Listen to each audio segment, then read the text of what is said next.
I want to talk about double-sided crypto marketing. One of the biggest problems both Web 2 and Web 3 companies make is they build marketing and go-to-market strategies around one market thesis. And this works really well in a proven industry. You know which creators you want to go after, you know which Twitch streams you want to acquire, you know which commercials. It's actually really easy. And in Web 2, a lot of the marketing is focused on sharing the product. Web 3, for now, because it's a new industry, marketing is around convincing people that you can build something great, because most crypto companies haven't built anything great yet, or they haven't shown their product. And so part of this is you have what I call your bull market strategy and your bear market strategy. So in a bear market, the big thing, especially if you have a token, is always be airdrop farming or points farming. In the bear market, you're going to find out that a lot of people complain about points. They're not really mad at you. They're negative because their bags are down, and not just in your project, in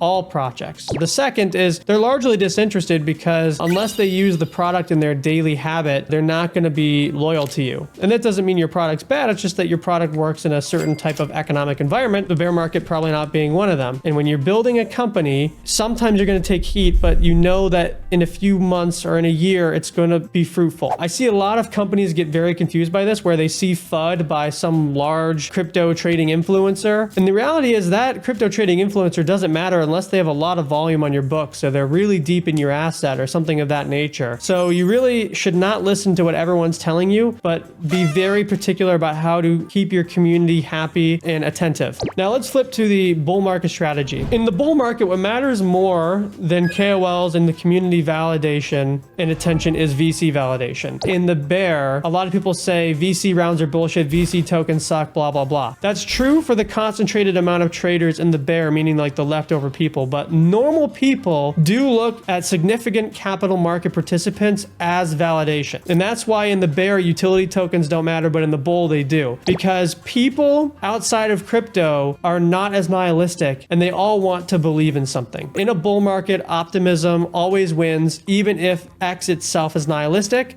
because people don't always live on Twitter. VC validation and the pursuit of a dream validation does matter. So if you're building a Web3 game in the bear, you're seen as a joke. But if you do it and you make it work in the bull, one game, that validation will come true, and then retail will come in, and it won't matter what X thinks, because people on YouTube and TikTok or whatever will believe in that validation. That's what I think thus far. In the bull, it no longer necessarily matters to make extreme degenerate content. This is where you're going to switch to your intelligence content. Your white papers come back, intelligent influencers come back, CNBC starts talking. People are going to want sophistication, even if it's a LARP. This is why you're seeing the agentic meta, AI agents tokens, is they're pretty much meme coins, but they sound very sophisticated, which means they pull really well with a different type of trader, including VCs. Because the VC, the right brain, and the left brain retail converge at the middle. And that's where you have your, everyone says you're like mid-braining it or whatever, you're mid-curving it. In the bull, being a mid-curve is actually a really good thing, but it's terrible in the bear. In the bear, you want to be on one of these two sides. In the bull,